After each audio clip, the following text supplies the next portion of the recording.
Autism started in 2007, really, in the end of 2007, when Dave Carpenter and I were sitting around at Doc Watson's one day, and he came up to me and said, wouldn't this be a cool name for a charity event? Just that was it. That was as much as it was. And I was like, yeah, that'd be cool. And then slowly but surely I started meeting and realizing that more of my friends and my friends of friends had children with autism. And so I was getting involved in donating goods or money to these walks and things like that, but none of the money was going to support the child. And I'm hearing these horror stories from these parents going, oh, we raised $6,000 as a family. And then I'm like, well, how much did your family get? Oh, we didn't get anything. It goes to the national chapter of blah, blah, blah. And I'm thinking, why am I giving money to something that doesn't help my friend or that doesn't help the community?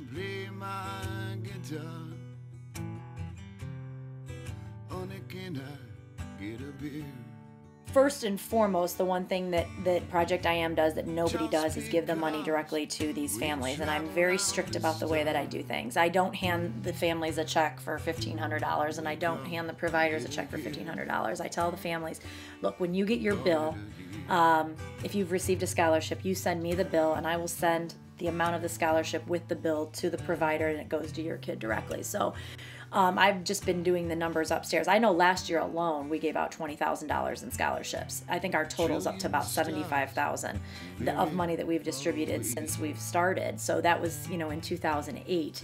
Officially, 2009 is when we were able to do things on our own without other charities being involved.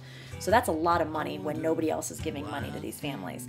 So basically, they reach out, they fill out a scholarship, there's deadlines, everything's on the website. You fill out the application, and chances are, if you support us, and I don't mean financially, if you support us, we're going to support you. This is a charity about volunteering. It's a charity about paying it forward.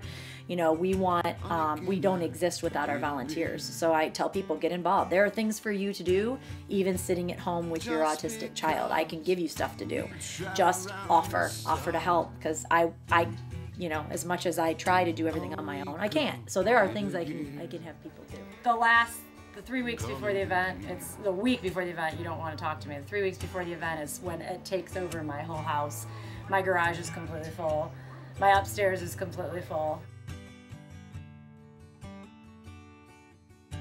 At the actual event, it amazes me, and this is always the time when my frustration level is up to here around this time of the year, and then on that day it's up to here, and then I'll see a little girl walk in who normally can't be around loud music, and she comes in with her bright pink headphones on and walks up to me and gives me a hug, and Mom says she doesn't hug anybody.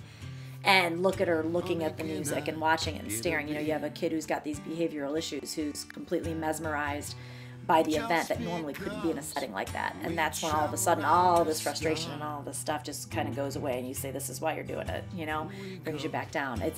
I can't explain to you the amount of parents that have come up to me and said, my kid has never sat still for this long before and had his attention this quick before. And that's all about the music and the event. And so we just bring your kids out, have a good time. We accommodate everybody. This is what this event's about. So bring them out and just have a good time.